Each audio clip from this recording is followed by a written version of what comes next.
Think about the last time you really obsessed over getting something, like landing that absolute dream job, or maybe waiting for a text back from someone you were really into. Oh, yeah, or trying to hit, like, some massive life milestone. Right. And you probably lost sleep over it, you strategized, you stressed yourself out. But what if the very act of wanting it that badly, like the grinding, the obsessing, the sheer desperation of it, is actually the exact reason you didn't get it? I mean, it's totally counterintuitive to how we're raised. We are deeply conditioned to believe that achievement requires, blood, sweat, and tears. Oh, absolutely. Hustle culture. Exactly. The prevailing narrative out there is that if you aren't perpetually exhausted by your pursuit of a goal, well, then you clearly don't want it badly enough. Okay, let's unpack this because we are diving into some really fascinating excerpts from Abraham Hicks today, specifically focusing on this concept called the art of allowing. Which is such an interesting text to look at right now. It really is. And for those of you listening who are just completely burned out on hustle culture, we are going to look at this material through a very specific modern lens. Right, like an antidote to the burnout. Exactly. Consider this your deep dive into the architecture of the soft life. We're looking at the ultimate mechanics of, curating your vibes, fiercely protecting your peace, and mastering what you could basically call effortless manifestation, Hmm. especially in a world that, quite frankly, profits off your constant stress. It is a radical departure from that work hard, play hard baseline most of us just operate from every day. Definitely.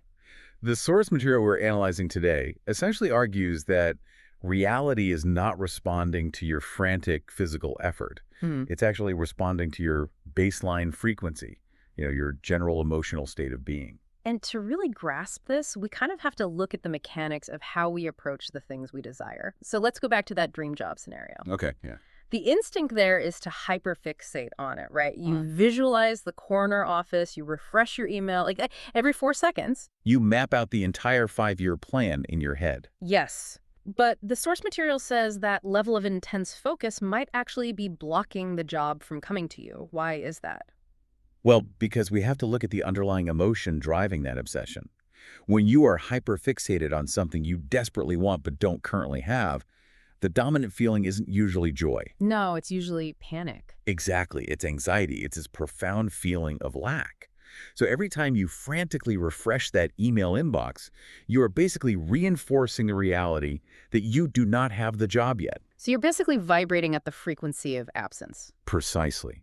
The text actually refers to this as your vibration, which we can think of as your baseline emotional and psychological state. Okay, it makes sense. So according to this philosophy, if thinking about that dream job brings up a knot in your stomach or any tension or this feeling of, I am totally incomplete without this, you're actively pushing the opportunity away. Your energetic output is one of resistance, not acceptance. Man, it's kind of like trying to fall asleep. How do you mean?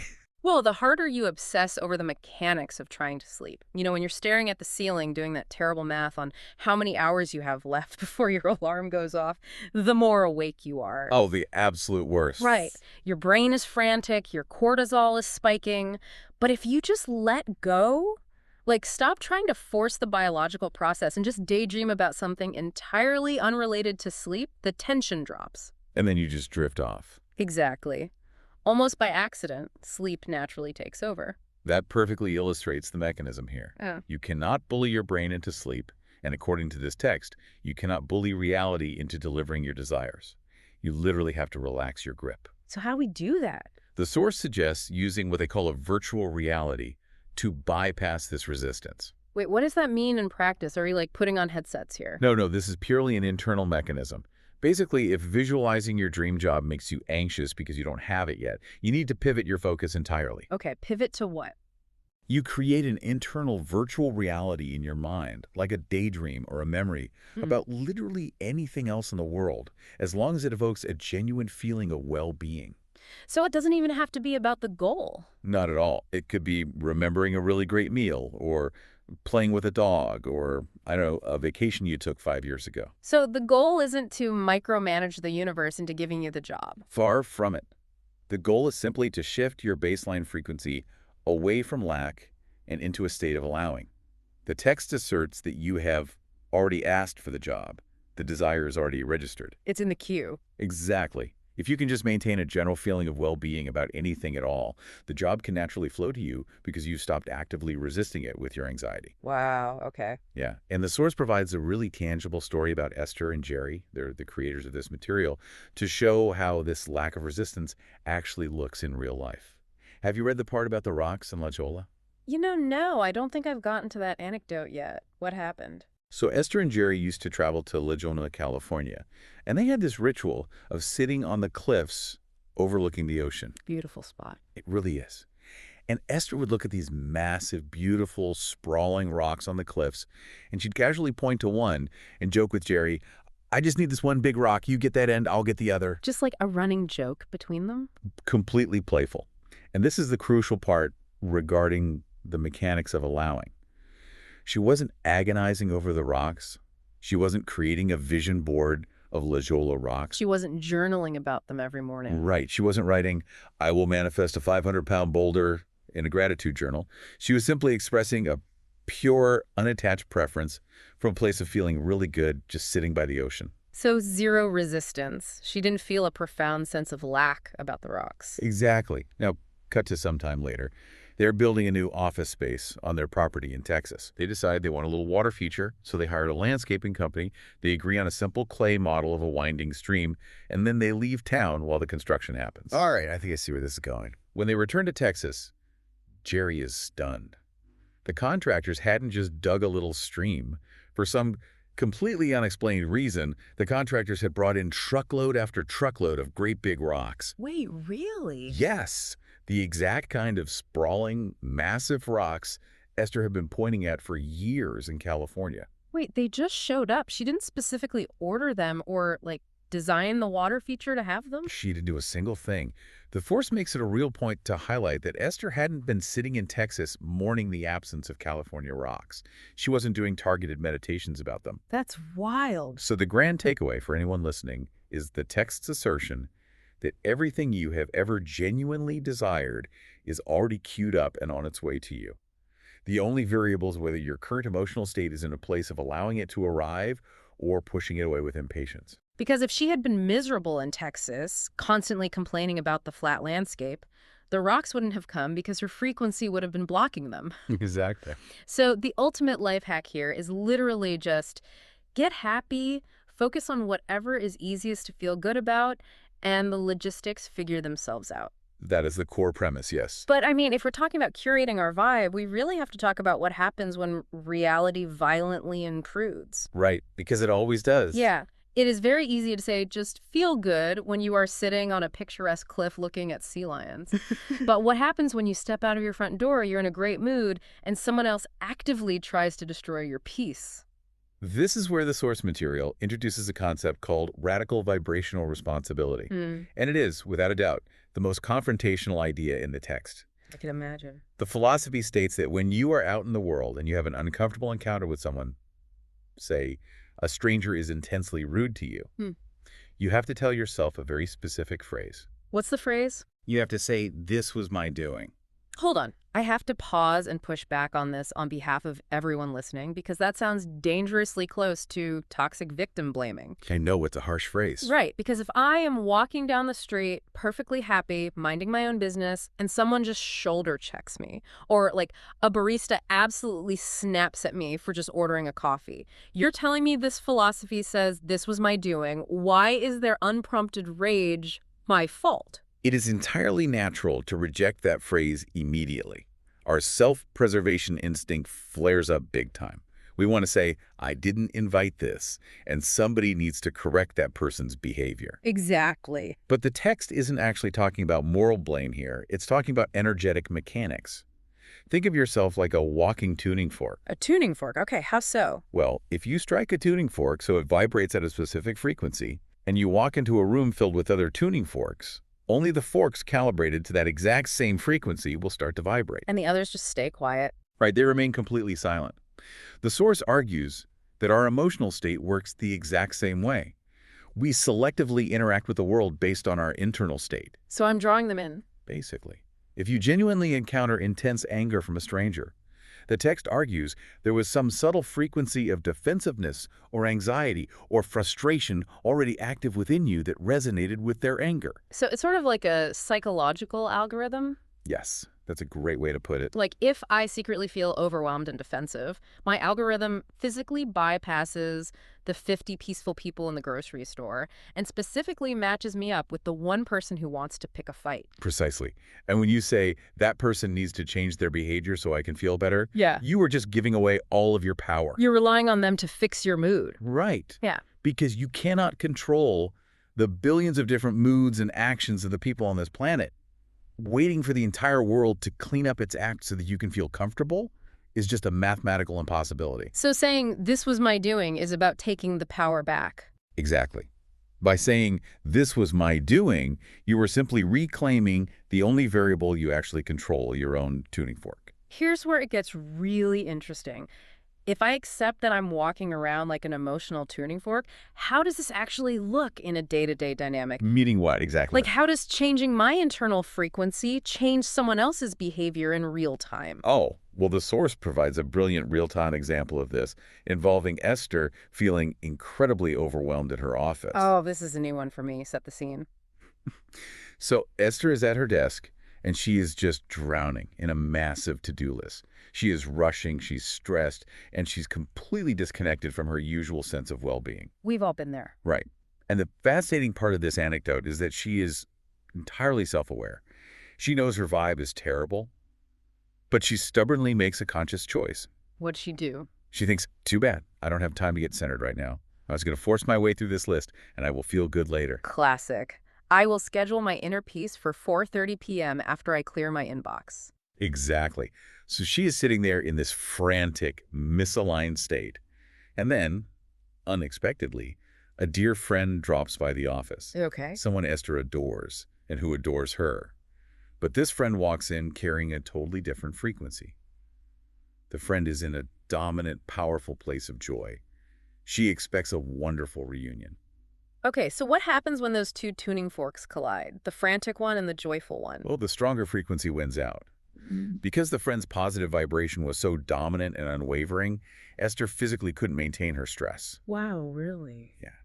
Esther later described the interaction to Jerry by saying, "She influenced it right out of me."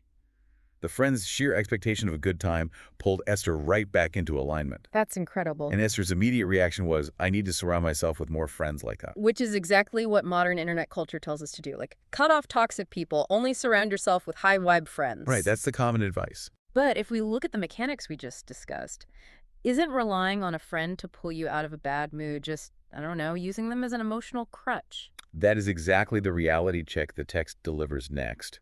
It points out that while it's lovely to have friends who can lift you up, it is absolutely not their job to regulate your emotional state. Right. Because if you constantly rely on that friend to be your dominant positive frequency, what happens when they have a terrible day? You both sink. If my tuning fork is always passive, I'm just at the mercy of whatever room I walk into. Exactly. The ultimate takeaway here is that you must practice your own frequency of well-being independently. You have to do the work yourself. Yes. When you do the internal work to become the dominant positive force, you become the friend walking into the office.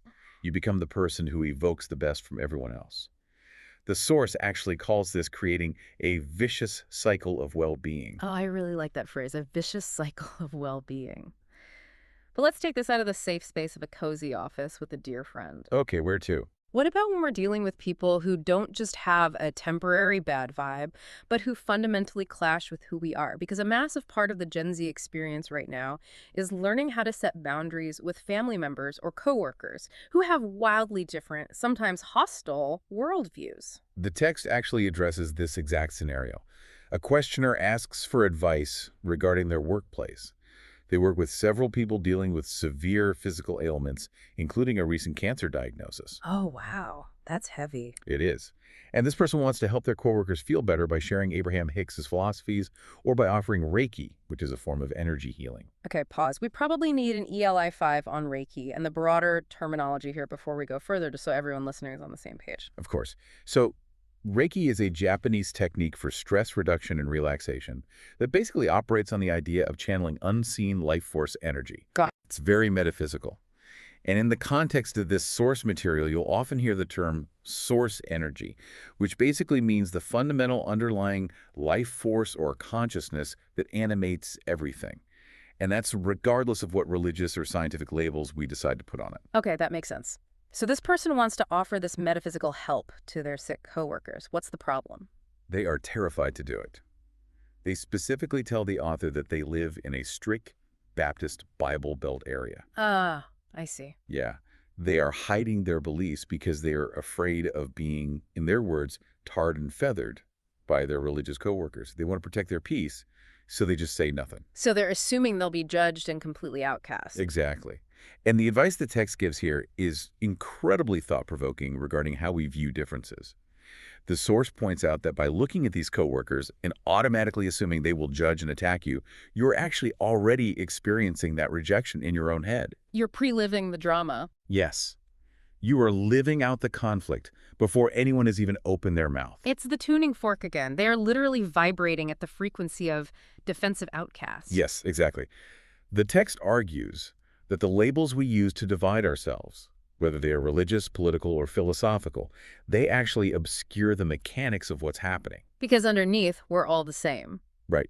Beneath those labels, everyone is just that source energy we defined earlier. Everyone has the exact same deep-seated insecurities, and everyone fundamentally just wants to feel relief and feel good. Interestingly, the source even points out that the Bible itself is a highly metaphysical book full of visions anyway. But practically speaking, if my coworker's sitting next to me and they are actively complaining about the physical pain of a cancer treatment, Right. what am I supposed to actually do? Because if I can't talk to them about my beliefs because it might cause a fight, and I can't just ignore them, how do I handle that heavy energy? If I just sit there and imagine them thriving in my head without actually trying to fix their pain, isn't that just toxic positivity? Like, isn't that being emotionally unavailable to someone who is clearly suffering? That is a very crucial distinction to make. The text asserts that it is not your job to fix their physical ailments. And joining them in their frequency of despair does absolutely nothing to heal them. Empathy doesn't mean you have to jump into the quicksand with them. So how do you help them without sinking yourself? You use that virtual reality tool we discussed in the beginning. Oh, the mental daydreaming. Right. When they're complaining, you don't argue, you don't preach, and you don't try to force your worldview on them. Internally, you take them into your mental virtual reality. How does that look for another person? You fast forward past their current struggle, and you hold a vivid, unwavering image of them experiencing a good outcome. You hold the frequency of their well-being. Ah, so you become the friend walking into the office. Exactly. You hold the dominant vibration. Yeah. You don't have to spill your guts or use jargon they won't understand. Simply anticipating their recovery, offering a genuine smile, or just quietly knowing they have the capacity to heal isn't toxic positivity. It's offering them a stable, uplifting frequency to tune into if they choose to. Okay, so what does this all mean? When we zoom out and synthesize everything we've covered today, the dream job pushing away because of anxiety, the big rocks arriving through zero resistance, the tuning fork of our emotional state, and, holding a vision of well-being for people who fundamentally disagree with us, what is the ultimate takeaway for someone trying to navigate the chaos of modern life? The core message pounding through all of these excerpts is that we essentially manufacture our own struggle. We make too much of all of this. The baseline philosophy here is that life is actually supposed to feel good, and people are supposed to be your friends. And it's okay to be different. Crucially, yes. It is not virtuous for everyone to be exactly the same or to agree on everything. The diversity of human experience is the engine that helps us figure out what we actually want. Which brings us to the ultimate boundary. The source actually gives a literal word-for-word script for what to do the next time someone tries to drag you into worrying about their judgment or tries to pull your vibe down into their quicksand. It's very simple. You just stop, take a breath, and decide internally, I promised myself I wasn't going to do that anymore. And when they inevitably look at you and ask, do what? You just say, worry about what you think. It's brilliant. You promised yourself you were going to stop trying to micromanage everyone else's tuning fork. You give yourself the benefit of the doubt, you give them the benefit of the doubt, and you just assume that beneath all the armor and the bad moods, they love you. It completely short-circuits the conflict. It really does. You refuse to play the game of mutual suspicion. It is a profound shift. It moves you from being a defensive victim of your circumstances to the active architect of your own experience.